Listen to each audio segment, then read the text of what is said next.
안녕하세요. 문학수다의 조상열입니다. 화창한 봄날이죠. 지난 3월 저희 대덕문화재단에서 내포 땅, 수덕사를 중심으로 하는 추사고택 등등으로 해서 답사를 다녀온 적이 있었어요. 그때 보니까 이 내포 땅 자락에 굉장히 많은 역사 인물들이 나오더라고요. 이 내포 땅 하면은 예산, 아산 또는 서산 이런 것들에서 홍성, 당진, 태안 이런 것을 또는 내포 땅이라고 하거든요. 굉장히 땅이 아주 기름지다라고 이중환의 택리에서도 이야기를 하고 있어요. 그래 땅이 기름진 탓인지 아니면은 가야산의 전기를 받았는지 역사인물이 굉장히 많이 등장하더라고요. 보니까 역사적으로 고려 때 최영 장군, 조선시대에 우리가 임난 때 나라를 구한 이순신 장군, 그 다음에 성삼문 이런 분들이 여기 분이고, 그 다음에 추사 김정희 고택 있으니까 당연히 추사가 또 이쪽 출신이고, 그 다음에 우리 윤봉길 의사 잘 아시죠? 윤봉길, 그 다음에 김옥균, 그 다음에 김좌진 장군, 그 다음에 면함 최익현, 그 다음에 김대건 신부라든지 상록수의 시문, 그 다음에 또 만해 한용운, 그 다음에 고함 이응로, 또 우리 해방 후에 박헌영, 이런 쟁쟁한 인물들이 전부 여기 이쪽 출신이라고 해서 깜짝 놀랐습니다. 그리고 근대에 와가지고는 또 우리가 수덕사의 경허스님, 망공스님, 또 청춘을 불사르고의 이렵스님, 이런 쟁쟁한 분들이 다 이와 어떤 관련을 짓고 있더라 이렇게 볼 수가 있었어요. 그래도 이 가야산 중턱의 가장 내포 땅의 중심이라고 한다면은 수덕사를 꼽을 수가 있겠죠. 근데 이 수덕사의 근대에 와서는 바로 이 경허스님이라든지 망공스님이라든지 이렵스님이라든지 이런 쟁쟁한 분들이 또 이 우리 한국 근대 불교를 지켜낸 그러한 큰 스님들이 이 수덕사를 인연하고 있는 것이죠. 우리 옛날에 그 가수 송춘이가 불렀던 수덕사 노래가 있잖아요. 인적 없는 수덕사의 밤은 깊은데 흐느끼는 여성의 애로운 그림자, 이런 그 송춘이의 수덕사 여성이라는 노래가 있었는데, 사실 이 노랫말처럼 오늘날 수덕사를 찾아가보면은 청순리 이런 것은 찾아보기가 굉장히 힘들 만큼 굉장히 많은 사찰 공사를 많이 했고 큰 건물들이 많이 들어서 있습니다. 좀 아쉽긴 하지만 그래도 수덕사의 그 맛배 지붕의 어떤 그 건축, 이것은 정말로 우리 건축미의 백미다 할 수 있을 만큼 뛰어난 그런 아름다움을 자랑하는 건물이기도 하지요. 이 수덕사가 또 이렇게 유명해지게 된 계기에서는 이제 근대에 와가지고 경허스님, 또 망공스님, 이롭스님이 있어서 이제 더 유명한 사찰이 되게 됐는데, 경허스님은 한국 근대 불교를 중흥시킨 분이시죠. 그래서 우리가 선지종찰, 덕숭총림이란 말을 쓸 정도로 수덕사가 이제 선의 종찰이 됐는데, 이 경허스님은 이제 한학을 굉장히 많이 공부했고 또 훈장 노릇도 했다고 합니다. 근데 여기에 이제 이 경허스님의 그 귀한 이야기도 상당히 많이 있는데, 이제 이렇게 수행을 하고 우리가 참선하고 막 정진을 하잖아요. 그때 이제 제일 이제 경계 삼을 것이 졸음이에요.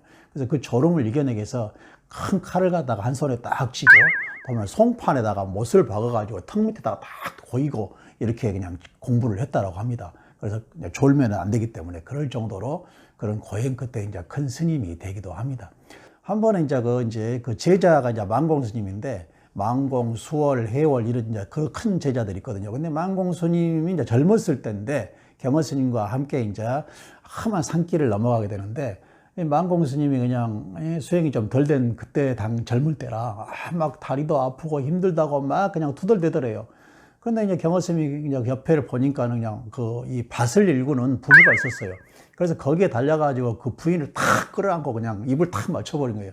그러니까 그걸 보고 있던 남편이, 웬 저는 중놈들이 그냥 어디 와서 그냥 남의 여자에 그냥 입을 맞추고 끌었느냐고 하면서 이놈들 중놈들 죽여라 하고 막 그냥 괭이를 들고 막 쫓아오거든요. 그러니까 이 경허스님하고 망공스님이 걸음만 다 살려라고 막 그냥 주랭락을 쳐서 한달음에 그냥 산마루까지 올라간 거예요.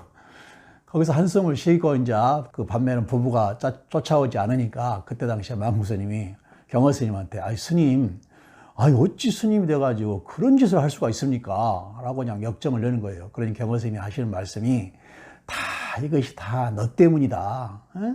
이런 덕분에 내 놈이 바로 힘 안 들이고 이 정상까지 한 달에 달려오지 않았느냐. 이렇다고 합니다. 하여튼 이러한 그 기이한 설화인데 이것은 뭐 경허 스님의 일화다 또는 망공 스님의 일화다 이제 이런 이야기가 있기는 합니다. 그렇지만은 누구의 일화냐 중요한 게 아니라 어떤 법을 초월한 큰 스님들의 이제 이야기다 이렇게 볼 수도 있죠. 근데 그런 영향을 받았던지 그 제자인 망공 스님도 굉장히 또 귀한 그 이야기 일화들이 많이 있는데 이 망공 스님은 젊은 여자의 허벅지를 베지 않고서는 잠을 못 잤다라고 그래요. 그래서 여기서 나온 말이 칠선녀 와선이란 말이 나오거든요. 그래서 우리가 이렇게 칠에서 선자를 이렇게 쓰잖아요. 선녀. 그래서 이제 우리가 누워서 하는 것을 이제 누라자 이렇게 쓰거든요. 그래서 이제 이 선자가 있는데 칠선녀 와선. 그래서 이런 별명이 있을 정도로 7 여자의 허벅지를 베고 잠을 잤다 할 정도로 이제 귀한 일화들이 있습니다. 그렇지만 이제 이런 경허나 만공 스님의 어떤 그런 뭐 기이한 행적만이 될 것이 아니라 이 만공 스님은 일제강점기에 이 조선 총독을 갖다가 막 호령할 정도로 그리고 막 그 부당한 것에 있어서는 다 자리를 박차고 그냥 나올 정도로 기계가 대단한 스님이었죠. 그래서 일제강점기에 만공 스님이야말로 우리 조선의 불교를 제대로 살리신 이제 그런 분이다라고 평가를 받고 있습니다. 76세의 만공은 어느 날 저녁 공양을 맛있게 들고서 거울을 보면서 독백하기를 여복의 만공, 자네와 나는 70여 년 동안 동고동락을 했지. 오늘이 마지막일세. 그동안 참 고생 많았네 라고 말하고 자리에 눕더니 열반에 들었다고 합니다. 또 수덕사는 다른 곳에 볼 수 없는 특이한 곳이잖아요. 수덕여관이죠. 이 수덕여관은 상당히 또 스토리가 많은 곳인데 이렵 스님이 되기 전에 만공 스님한테 이제 머리를 깎기 전에 그쪽에 와서 머무르면서 또 이제 나중에 머리를 깎게 되죠. 그리고 이제 그 이렵의 친구였던 신여자라고 불리는 나혜석이 있잖아요. 이 나혜석이 또 그쪽에 와서 스님이 되고자 했지만은 만공 스님이 나혜석을 보자 너는 중이 될 인물이 아니다 해서 극구 만류해서 그 나혜석은 스님이 되지 않았지만은 그 수덕여관에서 그림을 그리면서 때를 쓰기도 했다. 이제 그런 일화가 또 전해지기도 하죠. 그리고 이제 고암 이응로 선생님께서 그쪽에 이제 잠시 있었는데 그 이유는 고암 이응로 선생님의 부인이 수덕여관 주인으로서 그 수덕여관을 짓고 거기에 또 기거를 하셨죠. 그래서 지금도 거기 가보면은 고암 선생님의 작품이라든지 이런 것들도 볼 수가 있죠. 그래서 수덕여관은 이렵 스님과 나혜석, 그다음에 고암 이응로 이런 선생님들의 이야기를 볼 수 있는 그러한 곳이기도 합니다. 오늘은 내포 땅과 수덕사를 중심으로 얘기를 풀어봤습니다. 감사합니다.